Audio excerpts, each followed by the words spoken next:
तो आइए अब डिस्कस करते हैं रिसर्च के टाइप्स। तो आइए देखते हैं। ऑब्जेक्टिव के बेस पे हमने रिसर्च पढ़ी थी, एक्शन रिसर्च एंड बेसिक या फंडामेंटल रिसर्च। पहले हम एक एक्शन रिसर्च की बात करेंगे। तो देखिए एक्शन रिसर्च का क्या मतलब है। एक्शन रिसर्च का मतलब है कि कोई भी टीचर, अब हम जो भी रिसर्च की बात करेंगे एजुकेशन से रिलेट करके बात करेंगे, ठीक है, एजुकेशन से संबंध उसका बनाकर हम बात करेंगे रिसर्च की। तो देखिए एक्शन रिसर्च क्या है, कोई भी अध्यापक अपनी डे टू डे लाइफ में काफ़ी सारी प्रॉब्लम फेस करता है। जैसे मान लीजिए स्टूडेंट का क्लास में से बंक करना, ठीक है, एनरोलमेंट कम होना स्कूल में, ठीक है, और स्टूडेंट का टीचर के काफ़ी एफर्ट्स के बाद भी स्टूडेंट का एकेडमिक जो अचीवमेंट है वो ना बढ़ पाना, है ना। तो इस तरह की काफ़ी सारी प्रॉब्लम्स एक टीचर को डे टू डे लाइफ में आती हैं।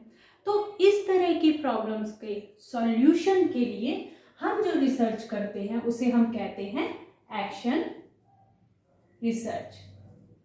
यानी ये किससे रिलेटेड है, day to day problems of teacher, ठीक है। बेसिकली यहाँ हम टीचर नहीं कहेंगे, problems of teaching learning, teaching and learning process, ठीक है। यानी टीचिंग लर्निंग प्रोसेस में जो डे टू डे लाइफ में जो प्रॉब्लम्स आती हैं उन प्रॉब्लम्स पे जो रिसर्च की जाती है, उन प्रॉब्लम्स के सॉल्यूशन फाइंड आउट करने के लिए जो रिसर्च की जाती है वो होती है हमारी एक्शन रिसर्च, ठीक है। अब आता है बेसिक या फंडामेंटल रिसर्च। जैसा कि इसके नाम से पता चल रहा है कि ये फंडामेंटल यानी आधारभूत कोई रिसर्च है। तो हम कैसे जाने कोई रिसर्च फंडामेंटल है, बेसिक है, किस तरह से जाने। तो देखिए रिसर्च की फंडामेंटल या बेसिक रिसर्च की कुछ अपनी विशेषताएं हैं। ये क्या विशेषताएं हैं, सबसे पहले थ्योरीज, प्रिंसिपल्स एंड लॉ। यानी ऐसी रिसर्च जिनके बेसिस पे हम थ्योरीज बना सकते हैं, प्रिंसिपल्स बना सकते हैं या लॉ बना सकते हैं।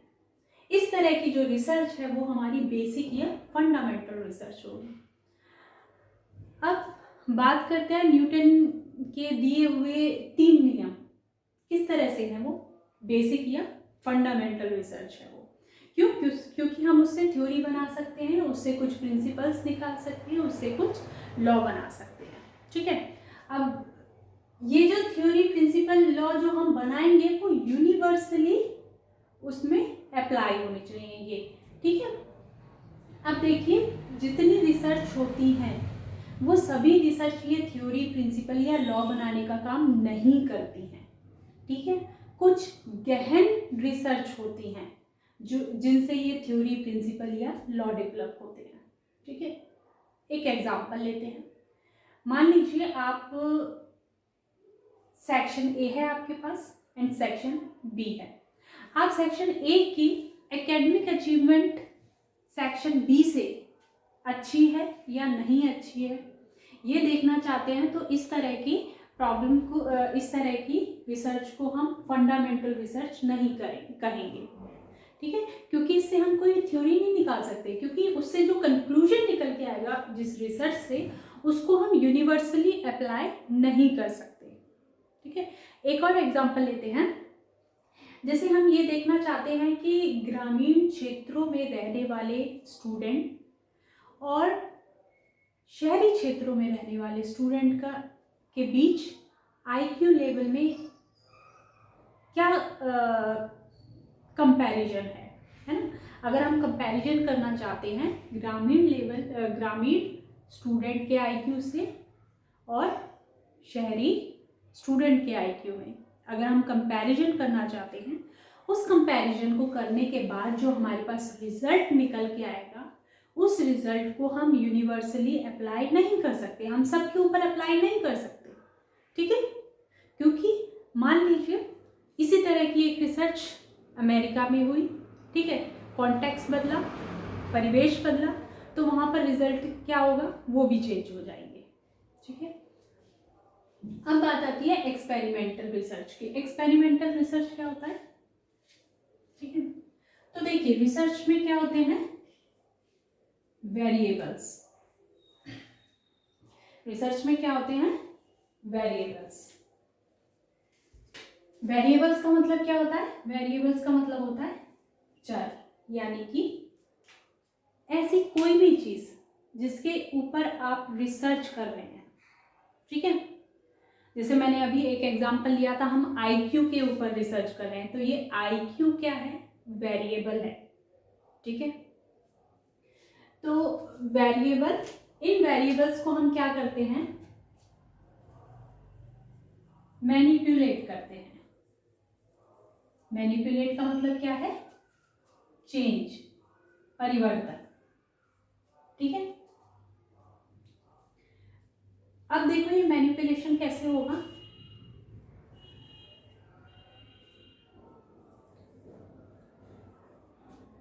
कुछ वेरिएबल्स को हम कांस्टेंट रखेंगे और कुछ वेरिएबल्स को हम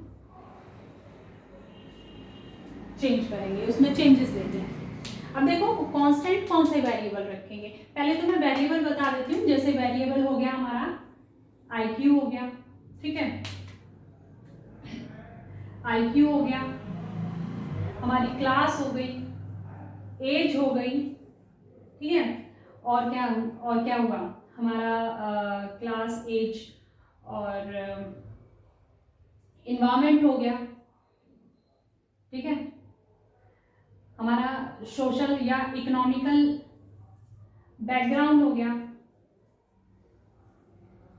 ठीक है, हमारी लर्निंग कैपेसिटी क्या है, वो हो गई। ठीक है, टीचिंग मेथड क्या है, वो हो गया टीचिंग मेथड। तो इन सबको हम वेरिएबल्स बोलते हैं और इन्हीं वेरिएबल्स में हम मैनिपुलेट करते हैं, यानी इन्हीं वेरिएबल्स में हम चेंजेस लेकर आते हैं। ठीक है, कुछ वेरिएबल्स को हम कांस्टेंट रखते हैं, कुछ में हम चेंजेस लेकर आते हैं। अब देखिए कांस्टेंट कैसे रखते हैं और चेंजेस कैसे लेकर आते हैं। अब मान लीजिए दो क्लास हैं, सेक्शन ए, सेक्शन बी। आप दोनों क्लासेस का आईक्यू चेक करना चाहते हैं। क्या चेक करना चाहते हैं? आईक्यू लेवल चेक करना चाहते हैं कि सेक्शन ए का आईक्यू लेवल ज्यादा है या सेक्शन बी का आईक्यू लेवल ज्यादा है। दोनों आईक्यू लेवल चेक, दोनों की आईक्यू लेवल आप चेक करना चाहते हैं। ठीक है, तो हम कांस्टेंट कौन से वेरिएबल रखेंगे? देखिए सबसे पहले हम क्लास कांस्टेंट रखेंगे, यानी हम सेक्शन ए 5th क्लास का ले रहे हैं तो सेक्शन बी भी हमारा 5th क्लास का हो। और टीचिंग मेथड हम कांस्टेंट रखेंगे। भाई जब हम आईक्यू चेक कर रहे हैं तो हम जब पढ़ाएंगे दोनों क्लासेस को तो सेम मेथड से पढ़ाएंगे। ठीक है, तो टीचिंग मेथड हम कांस्टेंट रखेंगे। और क्या हम कांस्टेंट रख सकते हैं? एज। अब मान लीजिए सेक्शन ए में 10 साल के स्टूडेंट हैं और सेक्शन बी में मान लीजिए 15 साल के स्टूडेंट हैं, तो दोनों के आईक्यू में तो वैसे ही फर्क आ गया। तो इसलिए हम इसको एज को भी क्या रखेंगे? कांस्टेंट रखेंगे, यानी उसमें कुछ चेंजेस नहीं करेंगे। अगर सेक्शन ए में 10 साल के स्टूडेंट हैं तो सेक्शन बी में भी 10 साल के या फिर 11 साल के स्टूडेंट हो सकते हैं। ठीक है, और हम क्या कांस्टेंट रख सकते हैं? उनका इन्वायरमेंट हो गया, ठीक है, टीचर हो गया। भाई टीचर भी तो कांस्टेंट रखना है। एक टीचर जो सेक्शन ए को पढ़ाता है वही टीचर सेक्शन बी को पढ़ाएगा। ठीक है, अगर मान लीजिए हमने टीचर चेंज कर दिया, सेक्शन ए में अच्छा इफेक्टिव तरीके से पढ़ाने वाला टीचर भेज दिया और सेक्शन बी में बोरिंग तरीके से पढ़ाने वाला बोरिंग तरीके से पढ़ाने वाला टीचर भेज दिया, तो रिजल्ट तो हमारे अशुद्ध हो जाएंगे, है ना। फिर अब देखिए चेंजेस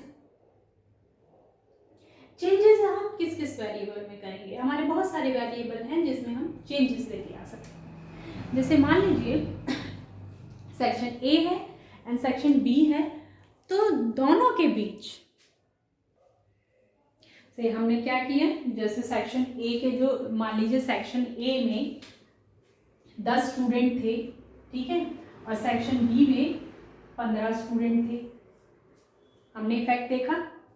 अब हम क्या कर सकते हैं, सेक्शन ए में 15 स्टूडेंट कर दें और सेक्शन बी में 10 स्टूडेंट कर दें, तब इफेक्ट देखें। फिर हम क्या करें कि इसमें भी हम कितने कर दें, इसमें भी हम अगर मान लीजिए 12 कर दें, 13 कर दें, तो हम चेंजेस कर सकते हैं।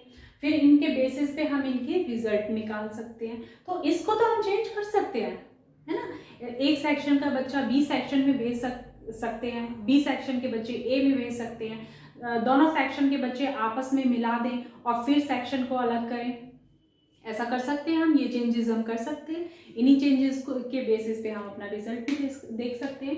तो इस तरह की जो नंबर ऑफ स्टूडेंट है ना, नंबर ऑफ स्टूडेंट, ये हमने जब चेंजेस किया तो ये भी एक वेरिएबल है, ठीक है। ये वेरिएबल कैसा, चेंजेबल वेरिएबल है, इस वेरिएबल में हम चेंज करेंगे। क्लियर है। अब हम देखते हैं हिस्टोरिकल रिसर्च क्या होती है। हिस्टोरिकल रिसर्च को देखने के लिए सबसे पहले जानते हैं हिस्ट्री का मीनिंग क्या है। हिस्ट्री का मीनिंग है पास्ट, है ना, कोई भी पास्ट इवेंट, यानी जब हम कोई भी पास्ट इवेंट जो पहले कोई घटना हो चुकी है ना, उसके बेसिस पे हम जब कोई रिसर्च करते हैं, ठीक है। जैसे मान लीजिए हड़प्पा काल की बात करें, हड़प्पा मोहनजोदड़ो की बात करें, तो दोबारा से अगर मान लीजिए उसी पे रिसर्च की जाए कि वहाँ के निवासी किस तरह से रहा करते थे, उनकी क्या पद्धतियाँ थी, है ना, इस तरह की अगर रिसर्च की जाए पास्ट इवेंट पे, ऐसा इवेंट जो हो चुका है, तो उसे हम हिस्टोरिकल रिसर्च कहेंगे, ठीक है। अब हिस्टोरिकल रिसर्च में एक्सपेरिमेंट हम यूज नहीं करते, हिस्टोरिकल रिसर्च पे एक्सपेरिमेंट हम यूज नहीं करते, ठीक है। इसमें हम कोई एक्सपेरिमेंट नहीं कर सकते, इसमें जो वेरिएबल्स हैं उनको हम चेंज नहीं कर सकते, मैनिपुलेट नहीं कर सकते, ठीक है। उनका इफेक्ट क्या है क्या नहीं है ना, हम नहीं देख सकते, ठीक है। जो पास्ट में इवेंट हो गई वो हो गई, अब हम उसमें कुछ नहीं कर सकते। हम सिर्फ क्या कर सकते हैं, उसको दोबारा से उधेड़े और उससे नॉलेज लें। तो ये एक्सपेरिमेंटल नहीं होती है। ये कैसी होती है फिर, इसका मतलब डिस्क्रिप्टिव, ठीक है, डिस्क्रिप्टिव यानी व्याख्यात्मक। हम व्याख्या कर सकते हैं, इस रिसर्च के बेसिस पे हम किसी चीज की व्याख्या कर सकते हैं, ठीक है। अब नेक्स्ट आ जाता है फिलॉसफिकल। फिलॉसफिकल रिसर्च भी डिस्क्रिप्टिव होती है। ये भी कैसी होती है, डिस्क्रिप्टिव, ठीक है। सेम जो क्वालिटी हिस्टोरिकल में है, फिलोसॉफिकल रिसर्च की भी वही क्वालिटी है। फिलोसॉफिकल रिसर्च भी एक्सपेरिमेंटल नहीं होती, ठीक है, एक्सपेरिमेंटल नहीं होती। तो जब दोनों की फीचर सेम है तो फिर डिफरेंस क्या है दोनों में, देखिए। जो हिस्टोरिकल रिसर्च है वो पास्ट इवेंट पे की जाती है, जबकि जो फिलोसॉफिकल रिसर्च है जो करंट इवेंट्स हैं या फिर जो फिलोसॉफिकल क्वेश्चंस है उन पर की जाती है। इस पे जो करंट इवेंट है या फिलोसॉफिकल कुछ क्वेश्चंस हैं उन पे की जाती है, ठीक है। जैसे अगर मान लीजिए हम कल्चर पे कोई स्टडी करते हैं, ठीक है, कि कल्चर कैसा होना चाहिए, ठीक है, तो इस तरह की जो स्टडी होगी, इस तरह की जो रिसर्च होगी वो फिलोसॉफिकल होती है। लेकिन अगर हम हड़प्पा या मोहनजोदड़ो में कैसा कल्चर था, ठीक है, वो देखें तो वो हिस्टोरिकल होगी। यानी कि जो फिलोसफिकल की हम बात करें, अगर हम फिलोसफिकल की बात करें तो इसका मतलब क्या है, ये नॉर्मेटिव है। नॉर्मेटिव मतलब जो नॉर्म्स डिसाइड करे, रूल्स डिसाइड करे, ठीक है, जो कुछ रूल्स नियम डिसाइड करे, कुछ नॉर्म्स डिसाइड करे, वो हमारी कौन सी रिसर्च होगी, फिलोसफिकल रिसर्च होगी। क्लियर है। लेकिन जो हिस्ट्री के बारे में बताए, पास्ट इवेंट के बारे में बताए, वो हमारी हिस्टोरिकल रिसर्च होगी। क्लियर है। दोनों का मेथड प्रोसीजर तो लगभग सेम ही है, लेकिन ये बस फिलोसफिकल करंट इवेंट पे की जाती है, जबकि हिस्टोरिकल जो पास्ट में इवेंट हो चुकी हैं उस पे की जाती है। क्लियर है। आइए अब देखते हैं आगे जो हमने टाइप पढ़े थे उनकी भी व्याख्या करते हैं, देखते हैं उन्हें भी।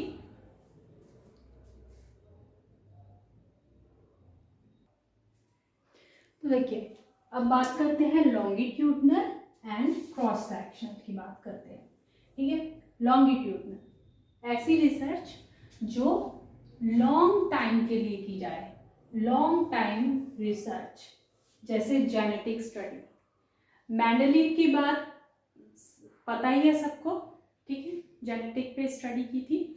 यानी ऐसी रिसर्च जो 10 सालों तक, 15 सालों तक की जाए, ठीक है, इस तरह की रिसर्च को लॉन्गिट्यूडनल रिसर्च कहती है। जैसे कि मेडिसिन के फील्ड में होता है। मेडिसिन के फील्ड में क्या होता है कि 10-15 साल तक दवाइयों पर रिसर्च की जाती है, उसके बाद देखा जाता है कि उसका कोई साइड इफेक्ट नहीं है। कई बार तो ऐसी रिसर्च क्या होती है कि नेक्स्ट जनरेशन तक की जाती है, कि ऐसा तो नहीं है कि अभी अगर कोई मेडिसिन खाई है तो उसका इफेक्ट नेक्स्ट जनरेशन में आए, है ना। तो इस तरह की जो रिसर्च होती है वो लॉन्गिट्यूडनल रिसर्च होती है।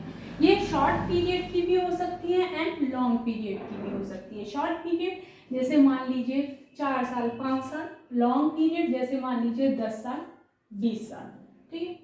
क्रॉस सेक्शनल की रिसर्च की हम बात करें तो at different level of development. देखिए, इसको, इन दोनों के डिफरेंस को पहले हम एक एग्जांपल लेते हैं, उस एग्जांपल से क्लियर करने की कोशिश करते हैं। एक स्कूल में क्लास है 1st to 10th, फाइन।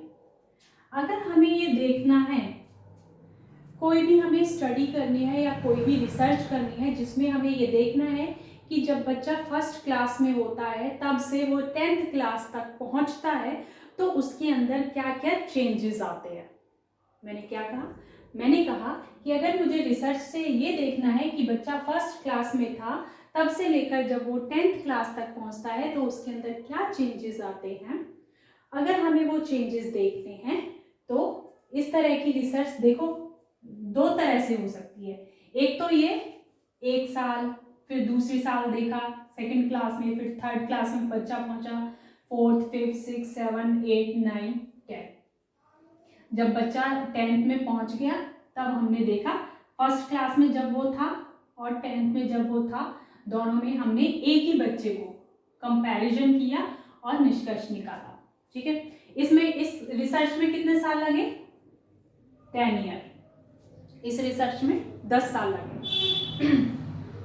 इसी को हम क्या करेंगे, दूसरा मेथड क्या हो सकता है इसका, कि हमने 1st क्लास का बच्चा उठाया और सीधे 10th क्लास का बच्चा उठाया।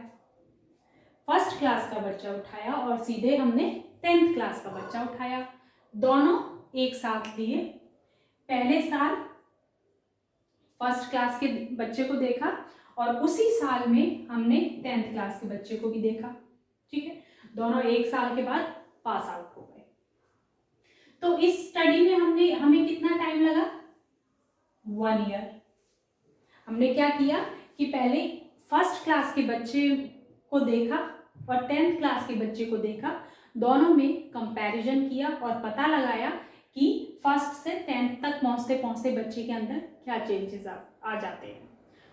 लेकिन हमने इसमें कितने साल लगाए, सिर्फ 1 साल लगाया, ठीक है। तो इस तरह की जो रिसर्च होगी वो क्रॉस सेक्शनल रिसर्च होगी, और जबकि इस तरह की जो रिसर्च होगी वो लॉन्गिट्यूडनल रिसर्च होगी। कौन सी रिसर्च होगी, लॉन्गिट्यूडनल,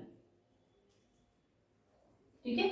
जिस रिसर्च में हमने 10 साल लगाए लॉन्गिट्यूडनल, लेकिन एक ही साल में सेम इन्हीं परिणामों को प्राप्त किया हमने, वो हमारी होगी क्रॉस सेक्शनल। यानी कि at different level of development, जब हम एक ही रिसर्च को डिफरेंट लेवल पे पैरेलली करते हैं तो वो हमारी क्रॉस सेक्शनल होती है, और जब उसी रिसर्च को हम डिफरेंट लेवल पे वर्टिकली करते हैं तो वो हमारी लॉन्गिट्यूडनल रिसर्च होती है। क्लियर है। अब आगे देखते हैं टाइप्स आगे। अब देखिए प्रिसाइजिंग के बेसिस पे देखिए, यानी शुद्धता के बेस पे एंड एट्रीब्यूट के बेस पे रिसर्च के क्या टाइप है। अगर हम प्रिसाइजिंग की बात करें तो एक्सपेरिमेंटल एंड नॉन एक्सपेरिमेंटल, ठीक है। एक्सपेरिमेंटल आपको मैं बता चुकी हूँ, ऐसी रिसर्च जिसमें हम वेरिएबल्स को मैनिपुलेट करते हैं, जबकि नॉन एक्सपेरिमेंटल ऐसी रिसर्च जिसमें हम वेरिएबल मैनिपुलेट नहीं करते, डिस्क्रिप्टिव होती है। इन दोनों में डिफरेंस क्या है।